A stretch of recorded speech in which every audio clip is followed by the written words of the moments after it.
Hello and welcome to the channel online Adhikari. मेरा नाम है सौरभ यादव और आज यहाँ पर लेक्चर नंबर 8 है और आखिरी लेक्चर है।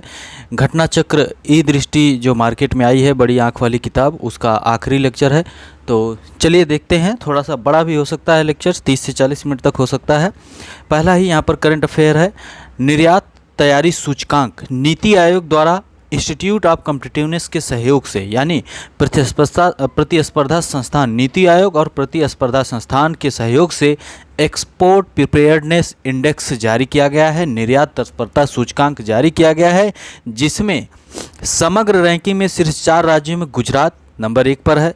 समग्र रैंकिंग में, ओवरऑल रैंकिंग में गुजरात नंबर 1 पर है, महाराष्ट्र दूसरे स्थान पर है, कर्नाटक तीसरे पर, तमिलनाडु चौथे पर है। ओके, ठीक है। समग्र रैंकिंग में गुजरात पहले पे, महाराष्ट्र दूसरे पे, कर्नाटक तीसरे पे, तमिलनाडु चौथे स्थान पर है। गुजरात, महाराष्ट्र, कर्नाटक, तमिलनाडु। ओके, ठीक है। गुजरात के नीचे जाएंगे क्या हो जाएगा? गुजरात के नीचे महाराष्ट्र है, महाराष्ट्र के नीचे कर्नाटक है, कर्नाटक से साइड में चले जाएंगे नीलगिरी होते हुए तो तमिलनाडु। तो ऐसे याद रखिए। निर्यात तत्परता सूचकांक NITI Aayog institute of competitiveness के द्वारा जारी किया गया। टॉप 4 ये हैं।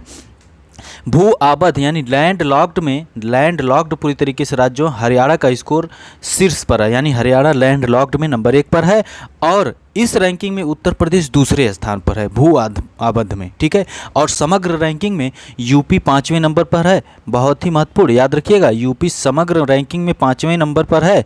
ठीक है, छठे नंबर पर है, 6वें नंबर पर यूपी है समग्र रैंकिंग में। हरियाणा जो है लैंड लॉक्ड में पहले पर है और उत्तर प्रदेश स्कोर के साथ दूसरे स्थान पर लैंड लॉक्ड में है और समग्र रैंकिंग में 6वें नंबर पर है। बिहार भू आबद्ध राज्यों की श्रेणी में इतने अंकों के साथ 10वें स्थान पर है। ठीक है। समग्र रैंकिंग में निचले स्थान पर 36वां लक्षद्वीप है, सबसे आखिरी जो है लक्षद्वीप है। तो हमने क्या देखा? नीति आयोग और इंस्टीट्यूट ऑफ कॉम्पिटिटिवनेस के द्वारा जारी की गई एक्सपोर्ट प्रिपेयर्डनेस इंडेक्स में नंबर 1 पर है गुजरात, नंबर 2 पर है महाराष्ट्र, तीसरे पर है कर्नाटक, चौथे पर है तमिलनाडु। ओके। और भू आबद्ध राज्यों में हरियाणा नंबर 1 पर है और वहीं दूसरे पर उत्तर प्रदेश है। ठीक है। और उत्तर प्रदेश समग्र रैंकिंग में 6वें नंबर पर है और सबसे आखिरी नंबर पर समग्र रैंकिंग में लक्षद्वीप है। ठीक है। भारत 5वां सबसे मूल्यवान शेयर बाजार, भारत बाजार पूंजीकरण के संदर्भ में दुनिया का 5वां सबसे बड़ा शेयर बाजार बन गया है। यह उपलब्धि अमेरिका, चीन, जापान, हांगकांग के बाद 5वें स्थान पर भारत आया है। अमेरिका, चीन, जापान, हांगकांग टॉप 4 हैं, फिर 5वें पर भारत है। ओके, ठीक है। किसमें? सबसे मूल्यवान शेयर बाजार, मार्केट कैपिटलाइजेशन में। ठीक है, 5वें नंबर पे। महिलाओं के पूर्ण स्वामित्व वाला औद्योगिक पार्क 8 मार्च को अंतर्राष्ट्रीय महिला दिवस के अवसर पर हैदराबाद में खोला गया। महिलाओं के पूर्ण स्वामित्व वाला औद्योगिक पार्क। ओके। महिला उद्यमियों हेतु 10% की सब्सिडी का यहाँ पर प्रावधान है। पूर्ण स्वामित्व वाला पार्क है हैदराबाद में। कच्चे इस्पात का उत्पादन वर्ल्ड स्टील एसोसिएशन के अध्यक्ष एक हैं, भारतीय हैं। कौन है वो आप लोग बताइएगा, तो उसको कमेंट करिए। कच्चे इस्पात का उत्पादन में वर्ल्ड स्टील एसोसिएशन में कच्चे स्टील के उत्पादन में चीन शीर्ष पर बना है, तत्पश्चात भारत एवं जापान क्रमशः दूसरे व तीसरे पर हैं। याद रखिएगा, पहले चाइना, दूसरे पर भारत, तीसरे पर जापान है वर्ल्ड स्टील एसोसिएशन के अनुसार। ओके, याद रखिएगा। भारत में 1950.5 मिलियन टन कच्चे इस्पात का उत्पादन रहा है। ओके। अब अगला करंट अफेयर देखते हैं। अगला करंट अफेयर यहाँ पर कि पीएम मित्र पार्क, वैसे पिछले वाले बजट में इसकी बात की गई थी, तो पीएम मित्र पार्क याद रखिएगा। PM Mitra mega integrated textile regions and apparel, PM Mitra. Okay, क्या है कि पीएम मेगा एकीकृत वस्त्र क्षेत्र और परिधान से संबंधित है। इसमें 5F की बात है, farm, fibre, factory, fashion, foreign vision से यह प्रेरित है। याद रखिएगा, थोड़ा सा पुराना है लेकिन चलिए। पीएफसी को, ये भी पुराना करंट अफेयर है, अक्टूबर का है। पीएफसी को, पावर फाइनेंस कॉर्पोरेशन लिमिटेड को महारत्न कंपनी का दर्जा दे दिया गया है और महारत्न कंपनियों की संख्या अभी 11 हो चुकी हैं। ये क्वेश्चन बन सकता है, अक्टूबर का भले ही हो तो ये बन सकता है। भेल हो गई, BPCL, coal India limited, GAIL, Indian oil corporation limited, NTPC, ONGC, SAIL, PGCIL, power grid corporation of India, Hindustan petroleum corporation limited, power finance corporation limited, तो इतनी कंपनियों को महारत्न का दर्जा दिया जा चुका है, यानी महारत्न कंपनियों की संख्या 11 हो चुकी है और नवरत्न कंपनियों की संख्या वर्तमान में 13 है। ओके, ठीक है। तो यहाँ से क्वेश्चन बन सकता है कि निम्नलिखित में से कौन सी ऐसी कंपनी जो महारत्न कंपनी नहीं है, ऐसे क्वेश्चन बन सकता है। तो आप लोग थोड़ा ध्यान दीजिएगा, एक बार प्रयास करिएगा कि याद हो जाए किसी तरीके से। भारत पर्यटन सांख्यिकी 2021 का डेटा है और सितंबर में आया है। इतना कुछ इंपॉर्टेंट नहीं लगता, लेकिन एक बार थोड़ा सा एक नज़र देखना जरूरी भी है। India tourism statistics at a glance, पर्यटन मंत्रालय भारत सरकार द्वारा।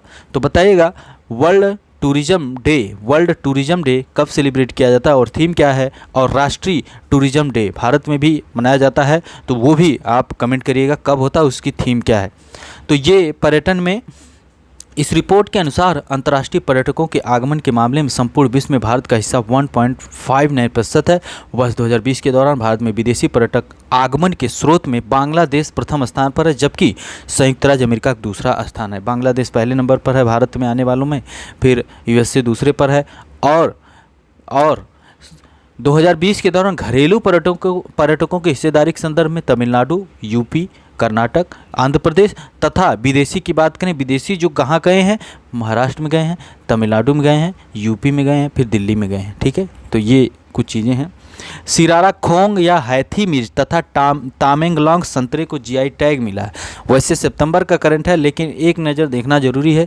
मणिपुर की विशेष मिर्च सिरारा खोंग हैथी तथा तामेंगलोंग संतरा, इन दोनों को क्या दिया गया, ये दोनों मणिपुर के हैं, इनको जीआई टैग दिया गया है।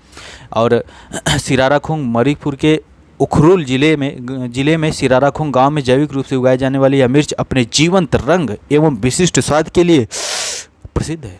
सिराराखोंग या हैथी मिर्च, राजा मिर्च जिसे स्थानीय भाषा में उमरोक वगैरह वगैरह कहते हैं, यह राजा मिर्च के नाम से भी प्रसिद्ध है। विश्व की सबसे तेज या गर्म मिर्च, एकदम तीक्ष्ण, ठीक है, hottest chili in the world के रूप में जाना जाता है सिरारा खोंग या हैथी मिर्च को। इसको भगवान का उपहार मानते हैं स्थानीय लोग। ओके, स्थानीय स्तर पर मिर्च को समर्पित एक लोकगीत भी है, जिसकी तुलना नागा जनजाति के एक बेशकीमती साल जिसे खुइलोंग के नाम से जाना जाता है से की जाती है। ओके, सिरारा खोंग या हैथी मिर्च एक अच्छे एंटीऑक्सीडेंट के रूप में काम करती है। इसमें उच्च कैल्शियम और विटामिन सी होता है, ये महत्वपूर्ण, उच्च कैल्शियम और विटामिन सी होता है। तामेंगलोंग संतरा जो अपने अम्लीय स्वाद, एसिडिक तथा मिश्रित मिठास के लिए प्रसिद्ध है, अधिकतर तामेंगलोंग जिले में पाया जाता है। तामेंगलोंग जिले को मणिपुर का ऑरेंज ऑफ बाउल कहा जाता है। याद रखिए, तामेंगलोंग जिले को मणिपुर का ऑरेंज ऑफ बाउल कहा जाता है, याद रखिएगा। वैश्विक प्रेशर पर विश्व बैंक की रिपोर्ट मई 2022 का डेटा है, बहुत महत्वपूर्ण है। विश्व बैंक द्वारा माइग्रेशन एंड डेवलपमेंट ब्रीफ नामक रिपोर्ट जारी की जाती है। ठीक है, माइग्रेशन एंड डेवलपमेंट ब्रीफ 36 यह रिपोर्ट जारी की गई है, और इस रिपोर्ट में वैश्विक स्तर पर भारत सबसे बड़ा रेमिटेंस प्राप्त करता देश है। सबसे ज़्यादा विदेशों से पैसा भारत में भेजा जाता है, और भारत के बाद दूसरे नंबर पर है मैक्सिको, तीसरे पर है चाइना, और चौथे फिलीपींस और मिस्र का स्थान आता है, यानी भारत में वर्ल्ड बैंक की migration and development brief report के अनुसार। तो आपका एक कर्तव्य है कि भारत में सबसे ज़्यादा रेमिटेंस किस राज्य में प्राप्त होता है, किस राज्य को प्राप्त होता है, किस राज्य के लोग सर्वाधिक पैसा अपने घर पर भेजते हैं। भारत के विदेशी ऋण की बात करें तो मार्च 2022 का डेटा है। वित्त मंत्रालय भारत सरकार के आर्थिक मामलों के विभाग द्वारा बताया गया कि दिसंबर अंत तक भारत का विदेशी ऋण 614.9 बिलियन अमेरिकी डॉलर रहा, जो पिछले वर्ष की तुलना में इतना डॉलर अधिक था। जीडीपी की तुलना में बाह्य ऋण का अनुपात दिसंबर अंत 2021 में 20% रहा, जबकि सितंबर अंत में यह 20.3% था। ओके, ठीक है। दिसंबर अंत 2021 में भारत के विदेशी ऋण में सबसे अधिक 52% ऋण अमेरिकी डॉलर में लिए गए थे, और उसके पश्चात भारतीय रुपये, फिर एसडीआर। ओके, तो ये है।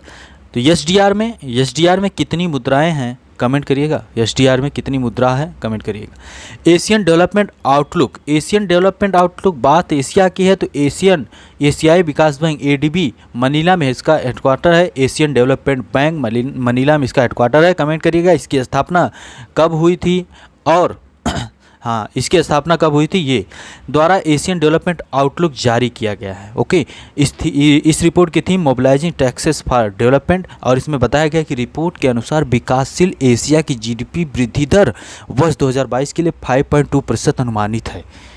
विकासशील एशिया की जीडीपी वृद्धि दर वर्ष 2022 के लिए 5.2% अनुमानित की गई है, वर्ष 2023 के लिए 5.3%। याद रखिए ये एडीपी का डेटा है, अभी कई डेटा मिलेंगे, एशियन डेवलपमेंट बैंक का डेटा है, अभी कई डेटा मिलेंगे, इसलिए 2022 के लिए 5.2 इसने बताया है। एशिया की जीडीपी होगी 2023 के लिए 5.3% अनुमानित किया है। अब देखिए 2019 तक, 2018 तक, 2016 वगैरह में इस प्रकार के क्वेश्चन पूछे जाते थे। अब अभी पिछले 2 वर्षों से नहीं पूछे गए हैं, लेकिन फिर से पूछे जा सकते हैं, इसलिए महत्वपूर्ण है। सीधे डेटा पूछा जाता था, मिलाने के लिए बोल देंगे कि एडीबी के द्वारा भारत की कितनी विकास दर अनुमानित की गई है, और वहीं दूसरा आईएमएफ के द्वारा कितनी अनुमानित की गई है 2022-23 में, ऐसे करके पूछा जाएगा। और ये सब क्वेश्चन जो होते हैं कि कहे जाते हैं हाई वेटेज वाले क्वेश्चन हैं। जिसका ये सब क्वेश्चन सही होता है वो दूसरे लोगों से प्लस ही रहते हैं, क्योंकि ये सबके तैयार नहीं हो पाते, थोड़ा सा डेटा होता है, लोग डरते हैं, याद नहीं हो पाता, समस्या ये है। तो इसलिए जो है कि वैसे देखिए पढ़ाई सब लोग कर रहे हैं, हर कोई पढ़ाई कर रहा है, सब कोई करंट अफेयर हर कोई तैयार कर रहा है। आपके वो क्वेश्चन गलत नहीं होने चाहिए जो सबके सही होते हैं। जैसे अगर पूछ लिया गया 1925 में भारतीय राष्ट्रीय कांग्रेस के अध्यक्ष कौन थे, तो आपके वो क्वेश्चन तो गलत नहीं होने चाहिए, क्योंकि वो किसी का, बहुत रेयर लोगों का गलत होगा। अगर वो भी गलत होगा तो आप 1-2 नंबर पीछे जाएंगे, 1-2 क्वेश्चन पीछे जाएंगे, और ये आपका प्लस होगा तो आप कट ऑफ क्लियर कर जाओगे, ये सब डेटा वाले। तो इसलिए बहुत ध्यानपूर्वक सुनिए, याद कर डालिए। हाँ, एडीबी के अनुसार, एडीबी ने भारत की भी रिपोर्ट बताई। रिपोर्ट के अनुसार वर्ष 2021 में भारत में सकल घरेलू उत्पाद वृद्धि दर 8.9% अनुमानित है 2021 में। 2022 और 2023 के लिए 7.5 और 8, याद रखिएगा। 2021 में 8.9, 22 में 7.5, 23 में 8%। अब आपका काम है नोट करिए या फिर टिक करिए, बार बार देखिए। वैश्विक आर्थिक संभावनाएं रिपोर्ट 2022 विश्व बैंक समूह की रिपोर्ट है, ग्लोबल इकोनॉमिक प्रॉस्पेक्ट्स रिपोर्ट। अब क्वेश्चन ये भी बनता है, यूपीएससी पूछता है कि ग्लोबल इकोनॉमिक प्रॉस्पेक्ट रिपोर्ट कौन जारी करता है, तो विश्व बैंक, वर्ल्ड बैंक जारी करता है। 2021 में भारतीय अर्थव्यवस्था की वृद्धि दर 8.3% अनुमानित है 2021 में। कितनी? 8.3%, जबकि अगले 2 वर्षों 22 और 23 में 8.7, 6.8%। याद रखिए ये महत्वपूर्ण है। अब विश्व बैंक, वर्ल्ड बैंक का डेटा है 2021 में 8.3%, 2022 में 8.7, 2023 में 6.8। ओके, ठीक है। चलिए अब यहाँ पर 2021 में वैश्विक जीडीपी की भी बात हुई है, तो वैश्विक विकास दर 5.5% अनुमानित है 2021 में। 2022 में यह 2020 का -3 इतना थी, 2022 में 4.1, 2023 में 3.2% पूर्वानुमानित है।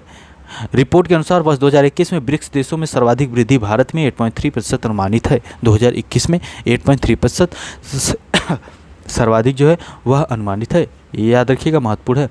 अब विश्व आर्थिक आउटलुक, वर्ल्ड इकोनॉमिक आउटलुक, अब ये रिपोर्ट कौन जारी करता है? आईएमएफ जारी करता है। आईएमएफ बताइएगा, आईएमएफ और वर्ल्ड बैंक कब बने थे, कब स्थापित हुए थे, दोनों का हेडक्वार्टर कहाँ है, और उसके अलावा क्या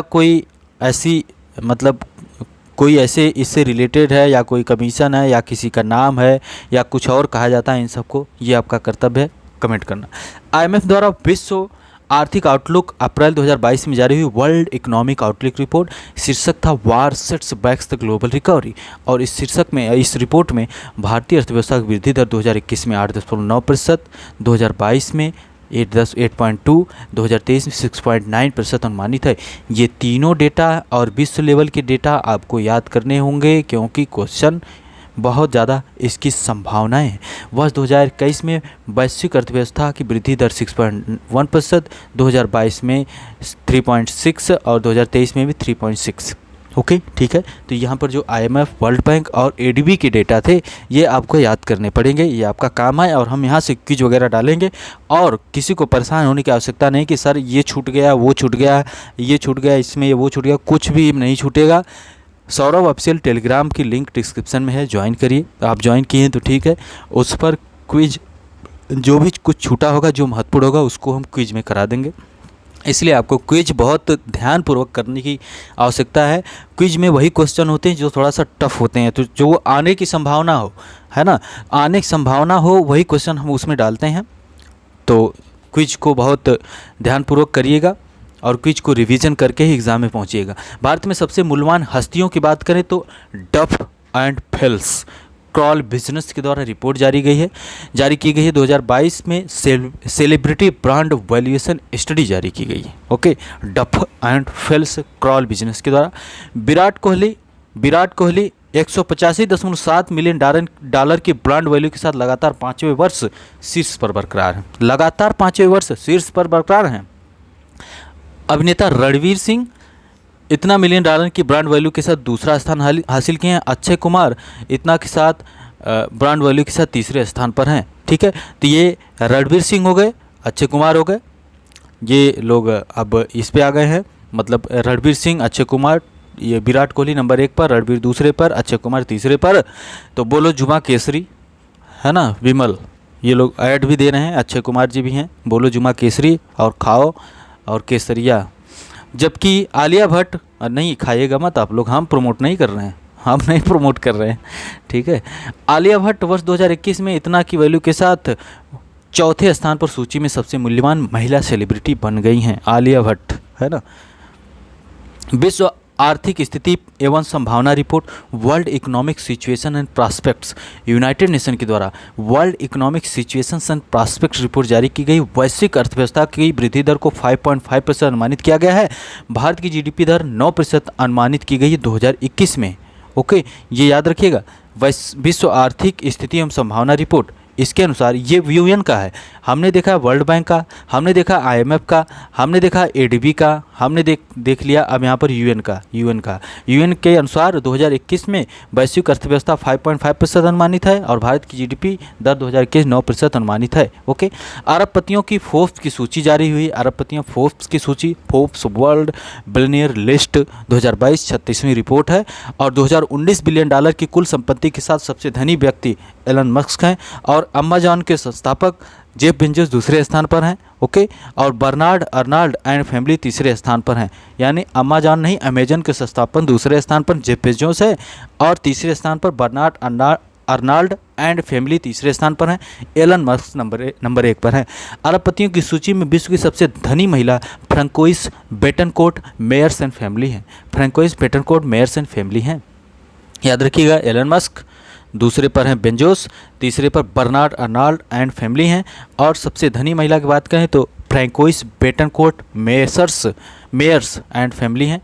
2022 में सर्वाधिक अमीर भारतीय मुकेश अंबानी हैं, ये 10वें स्थान पर है। भारतीय महिला अरबपतियों में सावित्री जिंदल एवं परिवार जो है कि शीर्ष पर बना हुआ है, 91 स्थान पर है समग्र रैंकिंग में। और महिला में भारतीय महिला अरबपतियों में सावित्री जिंदल नंबर 1 पर है। ये फोर्ब्स की रिपोर्ट ये बताती है, याद रखिएगा। और हुरैन ग्लोबल रिच लिस्ट 2022, ये रिपोर्ट क्या बताती है, इसका 11वां संस्करण है, फोर्ब्स का 37वां था। जारी सूची में चीन में सर्वाधिक अरबपति हैं जिनकी संख्या 1133 है। स्टेटमेंट वाइज समीक्षा अधिकारी में एक बार क्वेश्चन पूछा गया था और लोक सेवा आयोग के द्वारा ही, जो लोक सेवा आयोग पीसीएस का बनाते हैं जो लोग क्वेश्चन, वही क्वेश्चन तो समीक्षा अधिकारी का भी बनाते हैं। तो इस प्रकार का दिमाग फिर से लगाएंगे। 11वां संस्करण है। चीन में सर्वाधिक अरबपति हैं जिनकी संख्या इतना है। अमेरिका में अरबपतियों की संख्या 716 है। अतः चीन व अमेरिका में संयुक्त रूप से विश्व के इतना अरबपति के आधे से अधिक 55% अरबपति चीन और अमेरिका में ही हैं, है ना। इन्हीं 55% से अधिक यही लोग अमीर हैं चीन और अमेरिका में, वो भी गिनती के लोग 3381 लोग हैं। 215 अरबपतियों के साथ भारत तीसरे स्थान पर है। सर्वाधिक अरबपतियों वाला शहर बीजिंग रहा जहां 144 अरबपति हैं। 215 भारत में 215 अरबपति हैं। Elon Musk, Jeff Bezos, Bernard Arnault, Bill Gates, top 4 ये लोग हैं। और यहाँ पर हुरैन ग्लोबल रिच 2022 में भारत में 215 अरबपतियों को सूचीबद्ध किया गया जो विगत वर्ष 38 अधिक हैं, पिछले वर्ष से 38 अधिक हैं। इसका मतलब अरबपतियों की संख्या भारत में बढ़ रही है और गरीबों की संख्या घट ही रही होगी। रिलायंस प्रमुख मुकेश अंबानी इस सूची में शीर्ष 10 में है, 9वां स्थान प्राप्त किए हैं। शीर्ष 10 में 9वां स्थान। फोर्ब्स में इनको कौन सा स्थान मिला है, फोर्ब्स की रैंकिंग में ये 10वें स्थान पर हैं और यहाँ पर हुरैन में ये उसमें है। अब यहाँ पर सूक्ष्म दृष्टि बहुत ध्यान से देखिएगा क्योंकि यहाँ पर सूक्ष्म दृष्टि की आवश्यकता है और हम बहुत तेज़ी से अब चलेंगे। खीरे एवं ककड़ी का सबसे बड़ा निर्यातक देश भारत है।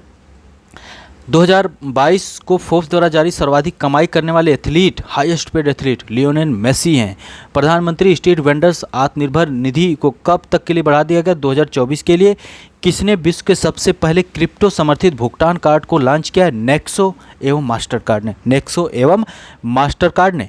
ग्लोबल लीडर अप्रूवल रेटिंग जिसको मॉर्निंग कंसल्ट के द्वारा जारी किया गया, इसमें शीर्ष स्थान प्रधानमंत्री नरेंद्र मोदी जी को प्राप्त हुआ है।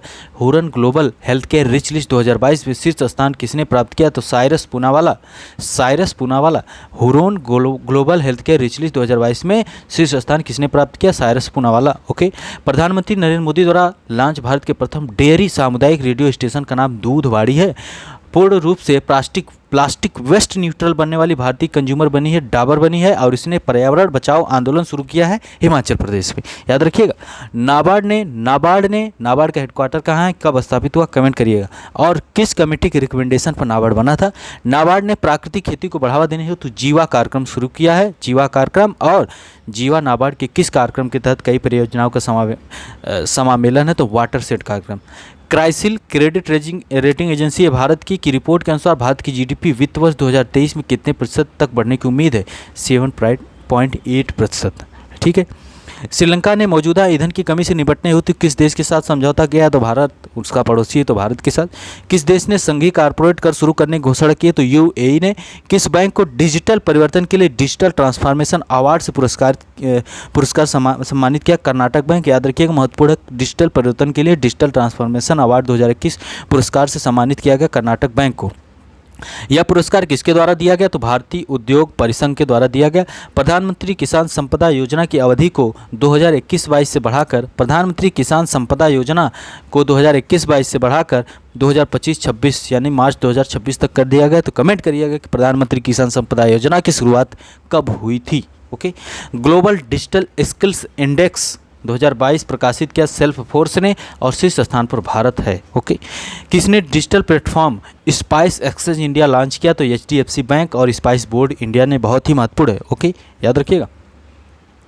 अब यहाँ पर हमने पहला बता दिया कि ककड़ी खीरा निर्यात करने में भारत पहले इस पे आ गया है। और वैश्विक global cyber security outlook report 2022 world economic forum ने जारी किया है। ओके। विश्व आर्थिक मंच की वार्षिक बैठक दावोस स्विट्जरलैंड में मई 2022 में होने वाली है, और इस समय हो ही रही है। इसकी थीम क्या है? Working together restoring trust. Okay. World economic forum Davos agenda 2022 में P3 मूवमेंट का प्रस्ताव भारत 17 जनवरी 2022 को रख दिया था। P3 मूवमेंट क्या है? Pro planet people. किसके द्वारा वर्ष 2022 किसके अनुसार भारत 2026 तक इथेनॉल मांग के संदर्भ में विश्व का तीसरा सबसे बड़ा बाजार बन जाएगा? तो अंतर्राष्ट्रीय ऊर्जा एजेंसी IEA के द्वारा। ओके।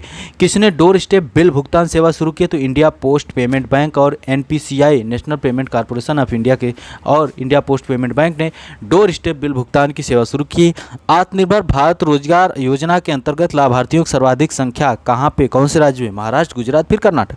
भारत में कुल पंजीकृत EV इलेक्ट्रिक वाहन की बात करें तो नंबर 1 पर उत्तर प्रदेश है। बहुत महत्वपूर्ण। उत्तर प्रदेश के बाद पंजीकृत कहाँ पर है? दिल्ली में है, फिर कर्नाटक में, यूपी से दिल्ली। ये टीथर बहुत महत्वपूर्ण है।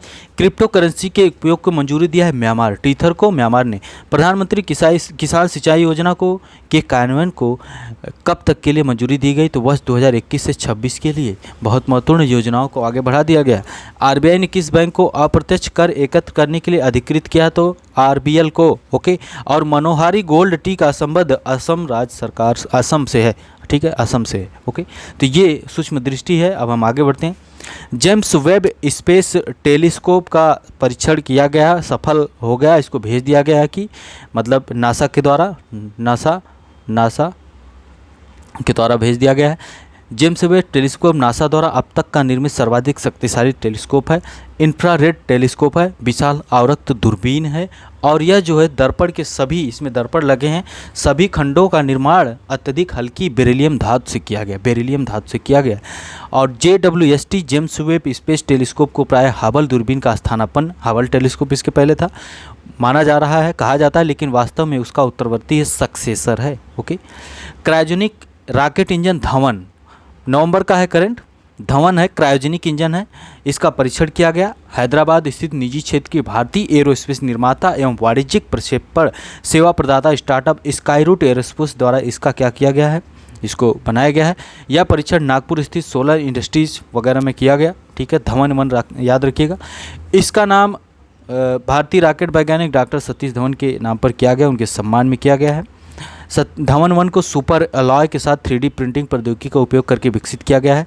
यह इंजन 2 उच्च प्रदर्शन वाले हाई परफॉर्मेंस रॉकेट प्रोद्योगिकों, तरलीकृत प्राकृतिक गैस, लिक्विफाइड नेचुरल गैस और तरल ऑक्सीजन से संचालित होगा। LNG लिक्विफाइड नेचुरल गैस जो होती है उसमें 90% से अधिक मीथेन शामिल को भविष्य के रॉकेट ईंधन की संख्या दी गई है। ओके, ठीक है, तो धवन 1 याद रखिएगा। सेमिकॉन इंडिया सम्मेलन हुआ है। सेमिकॉन नाम से ही लग रहा है सेमीकंडक्टर की बात हो रही है, अर्धचालक की बात हो रही है। तो 3 दिवसीय हुआ है सेमिकॉन इंडियन कॉन्फ्रेंस हुई है। कहाँ पर हुई है? और इसका उद्घाटन प्रधानमंत्री नरेंद्र मोदी द्वारा किया गया है। इसका उद्घाटन प्रधानमंत्री नरेंद्र मोदी द्वारा किया गया है और इस सम्मेलन का आयोजन इलेक्ट्रॉनिक और सूचना प्रौद्योगिकी मंत्रालय द्वारा बेंगलुरु में किया गया। याद रखिएगा, बेंगलुरु में इसका हुआ। भारत की पहली स्टील स्लैग रोड बनी, पहली स्टील स्लैग रोड बनी हजीरा औद्योगिक क्षेत्र सूरत गुजरात में बनाई गई है। यह 1 किलोमीटर व 6 लेन वाली एक प्रायोगिक पायलट परियोजना है। इसका निर्माण Arcelor Mittal Nippon steel India ने CSIR इंडिया वैज्ञानिक और औद्योगिक अनुसंधान परिषद और केंद्रीय सड़क अनुसंधान संस्थान एवं नीति आयोग के साथ मिलकर किया गया है। ओके, सुपर कंप्यूटर परम प्रवेगा फरवरी 2022 में भारतीय विज्ञान संस्थान Indian institute of science Bengaluru में परम प्रवेगा नामक सुपर कंप्यूटर को स्थापित किया गया। बेंगलुरु में परम प्रवेगा को स्थापित किया गया। ठीक है, यह भारत के सबसे शक्तिशाली सुपर कंप्यूटरों में से एक है। परम प्रवेगा सबसे शक्तिशाली नहीं है लेकिन उनमें से एक है। इस सुपर कंप्यूटर कुल सुपर कंप्यूटिंग क्षमता 3.3 पेटाफ्लॉप्स है। 3.3 पेटाफ्लॉप्स है। सुपर कंप्यूटर को पेटाफ्लॉप्स में वो किया जाता है ना। परम गंगा सुपर कंप्यूटर, परम गंगा IIT रुड़की में इसको स्थापित किया गया मार्च 2022 में। यह 1 पेटाफ्लॉप सुपर कंप्यूटर है। इसकी सुपर कंप्यूटिंग क्षमता 1.66 पेटाफ्लॉप्स है। ठीक है, परम गंगा को IIT रुड़की में और इसको परम प्रवेगा को भारतीय विज्ञान संस्थान बेंगलुरु में स्थापित किया गया है। ठीक है। भारत का पहला कोयला से मेथनॉल संयंत्र है। पहला प्रायोगिक संयंत्र हैदराबाद में स्थापित किया गया है। भेल इस चुनौती को दूर करने के लिए भारतीय कोयले के संदर्भ में उच्च राख की मात्रा को पिघलाने हेतु आवश्यक उष्मा का प्रबंधन एक चुनौती की तरह है और इस चुनौती को दूर करने के उद्देश्य से भेल भारत हैवी इलेक्ट्रॉनिक्स लिमिटेड ने द्रवीकृत साइका गैसीकरण प्रौद्योगिकी फ्लूइडाइज्ड बेड गैसिफिकेशन टेक्नोलॉजी का विकास किया है। यह देश का पहला स्वदेशी उच्च राख कोयला गैसीकरण आधारित मेथनॉल उत्पादन संयंत्र है। याद रखिएगा, इसकी स्थापना की गई है कहाँ पर? हैदराबाद में। ओके, भारत का पहला स्वदेशी सर्वर जिसका नाम है रुद्र स्वदेशी सर्वर दिसंबर 2021 को केंद्रीय इलेक्ट्रॉनिक एवं सूचना प्रौद्योगिकी राज्य मंत्री राजीव चंद्रशेखर ने भारत का पहला स्वदेशी सर्वर रुद्र लॉन्च किया है। रुद्र सर्वर सुरक्षित, विश्वसनीय, इंटेल जियोन स्केलेबल प्रोसेसर तकनीक की वर्तमान पीढ़ी पर आधारित ड्यूअल सॉकेट है। रुद्र सर्वर तेज गणना में सहायक सिद्ध होगा। ओके, टॉप 500 जो सुपर कंप्यूटर की बात कर रहे हैं, देखिए फुगाकू है जापान का। टॉप 500 में फुगाकू जापान का नंबर 1 पर है और इसकी क्षमता 442 पेटाफ्लॉप है ना। 442, हमारा कितना? हमने परम प्रवेगा बताया कि 3.35 पेटाफ्लॉप्स है और अभी एक तो और बताएं हम परम कुछ और, तो वो जो है कि 1.66 पेटाफ्लॉप्स है। तो हम लोग बहुत पीछे हैं। तो टॉप 500 में फुगाकू 442 पेटाफ्लॉप्स है। 3 भारतीय सुपर कंप्यूटर टॉप 500 में है। कौन कौन से हैं? परम सिद्धि 102वां स्थान है, प्रत्यूष 151वां और मिहिर 228। याद रखिए, परम सिद्धि प्रत्यूष मिहिर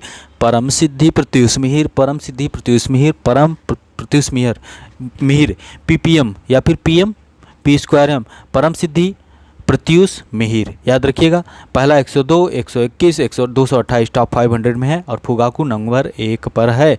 और हमने अभी पीछे देखा था कि परम गंगा को IIT रुड़की में स्थापित किया गया। इसकी क्षमता 1.66 पेटाफ्लॉप्स है। सुपर कंप्यूटर परम प्रवेगा क्षमता 3.3 पेटाफ्लॉप्स है। जिनको लेखपाल देना होगा वो पेटाफ्लॉप याद रखें, घुमा फिरा के खींच दिया जाता है। ठीक है। हाँ, शरीर एवं स्वास्थ्य विषयक वैज्ञानिक गतिविधियां कुछ हुई हैं। दुनिया का पहला 3 खुराक वाला रेबीज टीका अहमदाबाद गुजरात स्थित प्रमुख फार्मा कैंडिला द्वारा विश्व का पहला 3 खुराक वाला रेबीज टीका लॉन्च किया गया। बहुत महत्वपूर्ण, अहमदाबाद गुजरात स्थित प्रमुख फार्मा कैंडिला द्वारा विश्व का पहला 3 खुराक वाला रेबीज टीका लॉन्च किया गया। और ये रेबीज मुक्त भारत के उद्देश्य कैंडिला द्वारा 1 2 3 अभियान के साथ इस नोवेल वैक्सीन को जारी किया गया। 1 2 3 है ना, 1 2 3 ऐसे। कंपनी द्वारा इस 3 खुराक वाले एंटी रेबीज वैक्सीन का नाम रखा गया TH रेबीज, ठीक है। और ये इसमें नाम का यह टीका पुनः संयोजन नैनोकण रिकम्बिएंट नैनो पार्टिकल आधारित जी प्रोटीन टीका है। भारत ने वर्ष 2030 तक रेबीज मुक्त होने का लक्ष्य रखा है। गोवा भारत का पहला रेबीज मुक्त राज्य है। तो ये टीका जो बनाया गया है, ये बनाया गया है कैंडिला के द्वारा, गुजरात के अहमदाबाद में स्थित है कैंडिला। 3 खुराक वाला टीका लॉन्च किया गया, 1 2 3 नाम दिया गया है। और भारत 2030 तक रेबीज मुक्त होने का लक्ष्य रखा है। रेबीज जानते हैं कुत्ते के काटने से, और देखिएगा यूट्यूब पर अगर रेबीज कुत्ता काट दिया तो बहुत जल्द से जल्द टीका लगवा लेना चाहिए, अन्यथा कुत्ते की तरह लोग भौंकने लगते हैं और हाइड्रोफोबिया हो जाता है, पानी से डर लगता है, प्यास बहुत तेज़ लगी रहती है लेकिन पानी को फेंक देते हैं हाथ से, इतना डर लगता है, ठीक है। तो गोवा भारत का पहला रेबीज मुक्त राज्य है। यूट्यूब पर देखेंगे तो आपको मिलेंगे रेबीज के मरीज, आप कहेंगे कि ये तो इससे बुरी बीमारी कुछ नहीं है। मनुष्य में सूअर के हृदय का प्रत्यारोपण किया गया। महत्वपूर्ण ये है कि किसके अंदर किया गया था, अमेरिका में किया गया, डेविड बेनेट इनके अंदर किया गया, लेकिन ये बेचारे निपट गए।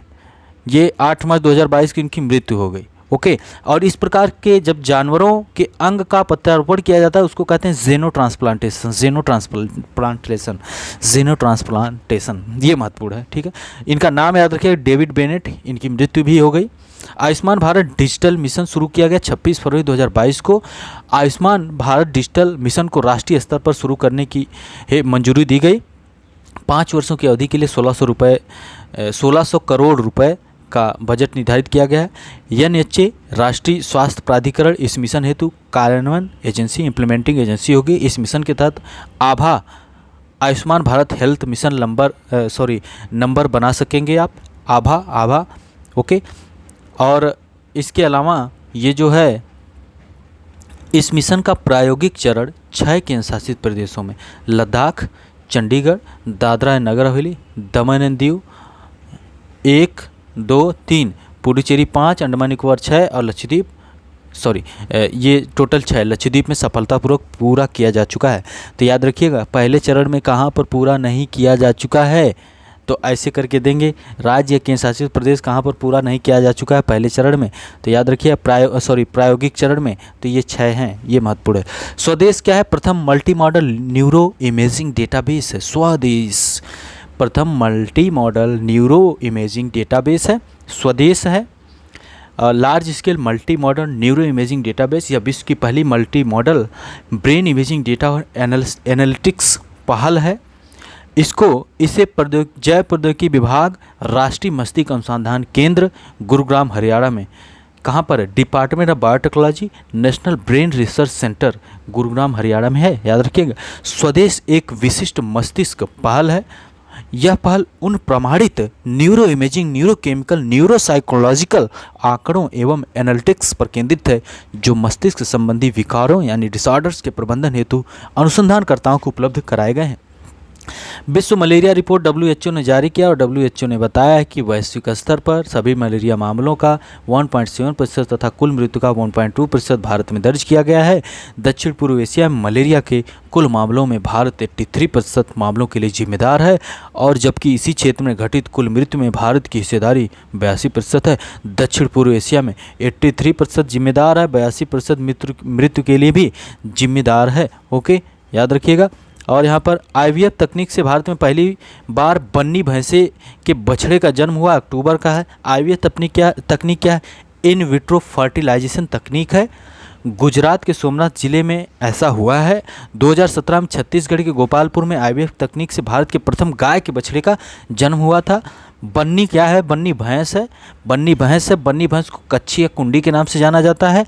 बन्नी भैंस अपने उत्कृष्ट germ plasm, superior germ plasm, अपनी दूध उत्पादकता तथा प्रतिकूल परिस्थितियों में जीवित रहने की क्षमता के लिए जानी जाती है, ठीक है।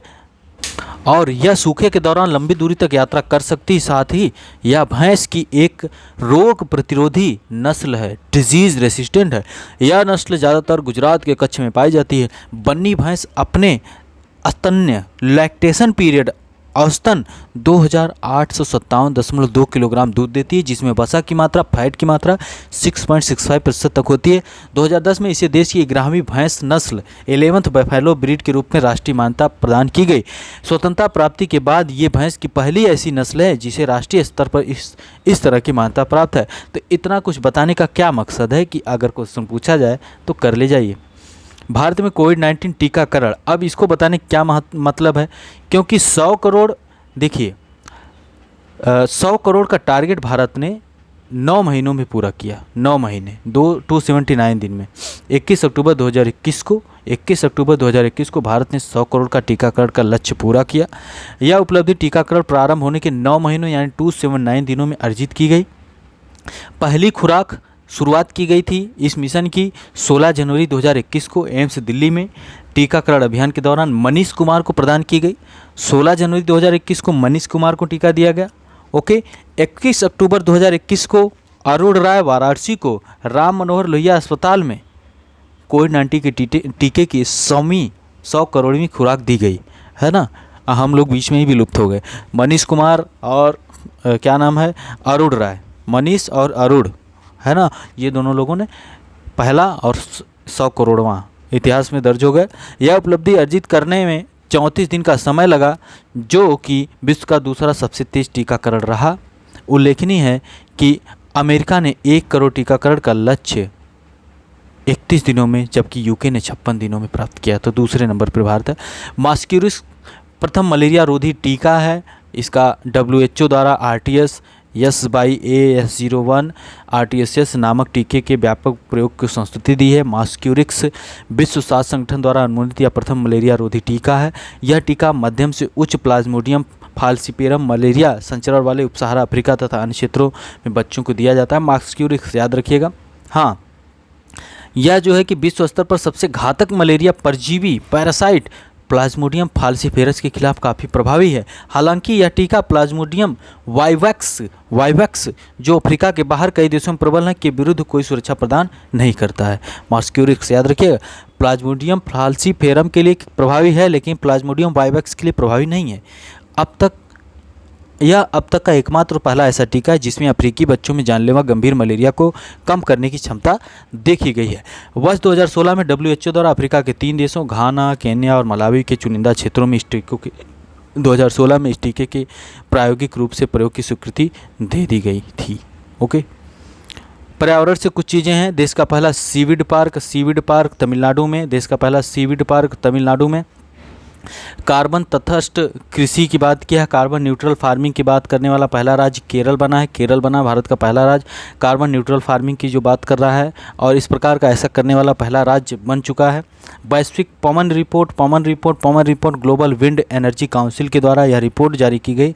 पवन रिपोर्ट जारी की गई जिसमें बताया गया है कि इतनी गीगावाट क्षमता में सर्वाधिक भागीदारी चीन, अमेरिका और ब्राज़ील रही है। ब्राज़ील की पवन ऊर्जा की बात हो रही।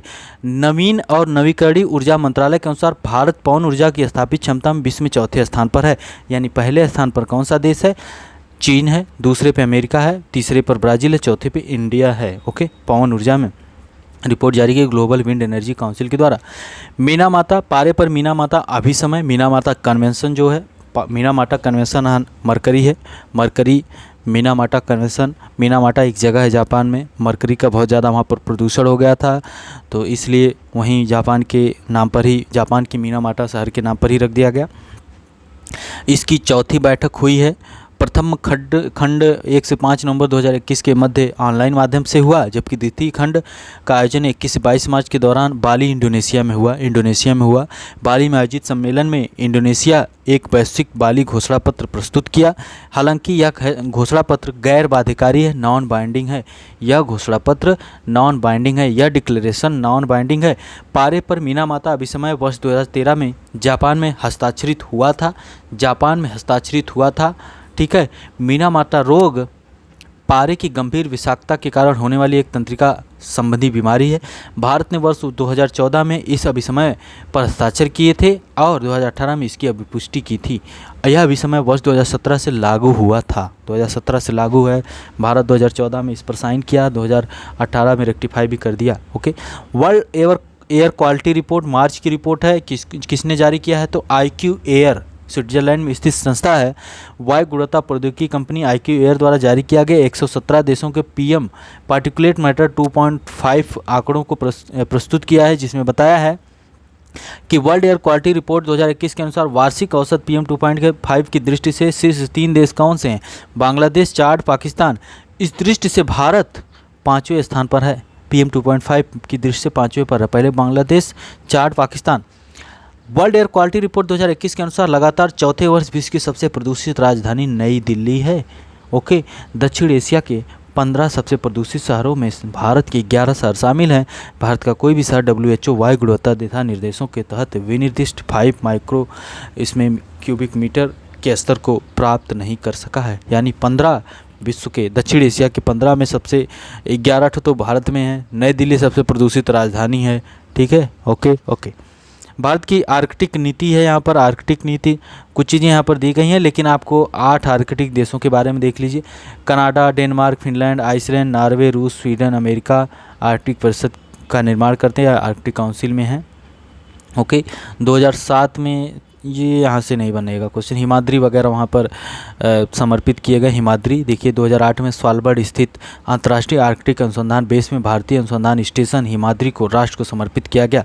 हिमाद्री को राष्ट्र को समर्पित किया गया आर्कटिक में, लेकिन अंटार्कटिक में दक्षिण गंगोत्री, मैत्री और भारती हैं। DMB भारती है। हमने अंटार्कटिका पढ़ाया, जाकर देख लीजिए। ठीक है, याद रखिएगा। चलिए आगे बढ़ते हैं। डीप ओशन मिशन शुरू किया गया 5 वर्ष की अवधि के लिए। ये अवधि याद रखिए 2021 से 2025 तक। क्यों डीप ओशन में जाएंगे? कुछ वहाँ पर रिसर्च करेंगे, इसलिए तो जाएंगे, है ना। तो 3 वर्षों के लिए पहली बार पहला चरण 2021 से 24 और टोटल चरण जो 2021 से 26 तक है। तो पहला चरण 3 वर्ष 2021 से 26 वाला है। ओके, ठीक है। 6000 मीटर की गहराई तक ले जाने हेतु एक मानव युक्त पनडुब्बी का विकास किया गया है। मत्स्य, जिसका नाम दिया गया मत्स्य 6000, मत्स्य 6000 उसका नाम दिया गया है। ठीक है, तो ये है। तो आज की ये करंट अफेयर, आज के क्या, ये पूरे तरीके से आपकी घटना चक्र दृष्टि आपकी यहाँ पर कंप्लीट होती है। अब अगला लेक्चर मार्केट में आपकी घटनासार उपलब्ध हो चुकी है। घटनासार, घटना चक्र दोनों से मटेरियल उठा के एक जगह रख के प्रयास किया जाएगा कि एक साथ घटना सार में ही आपको बताया जाए। लेकिन घटना चक्र में सबसे बेहतर चीज़ क्या है कि घटना चक्र में जो सूक्ष्म दृष्टि है, सूक्ष्म दृष्टि महत्वपूर्ण चीज़ है, उसको बार बार पढ़िए। और कुछ चीज़ें जो आपको घटना चक्र में बेहतर मिल जाएंगी तो वो घटना सार में नहीं होगी। घटना चक्र में अगर बेहतर मिल जाए तो उसको घटना सार में लिख लीजिए, या फिर घटना सार में बेहतर मिल रही है तो उसको खुद ही लिख लीजिए घटना चक्र में। और 2-3 दिन में, 4 दिन में, जो भी जितना भी समय लगे, हम जल्द से जल्द प्रयास करेंगे ख़त्म किया जाए, पूरे तरीके से कंप्लीट कर दिया जाएगा घटना सार को। आप एक ही किताब फॉलो करिए, लेकिन उस किताब दोनों लीजिए दोनों। ज़्यादा अगर चीज़ें हो तो लिखिए मत, वहाँ से फाड़ लीजिए, फाड़ के उसमें लगा दीजिए, चिपका दीजिए। एक पर फोकस रहिए। सब चीज़ें जैसे आप वहाँ पर COP26 दिया है तो वो भी वहाँ पर भी COP26 के बारे में दिया है। हो सकता है कुछ ऐसी चीज़ हो जो उसमें छूट गई हो तो उसमें लिखी गई हो, तो इसलिए कह रहे हैं कि वहाँ से लेके आए इसमें लिख लीजिए, या फिर यहाँ से ले जाकर उसमें खुद से लिख लीजिए, कहीं कोने होने लिख लीजिए और कई बार रिवाइज करिए। ठीक है, तो बाकी जो भी क्वेश्चन पूछेंगे उसके आंसर करिए। चैनल को लाइक शेयर सब्सक्राइब और सौरभ ऑफिशियल टेलीग्राम को ज्वाइन करिए। मिलते हैं आपसे अगले लेक्चर में। बहुत बहुत धन्यवाद।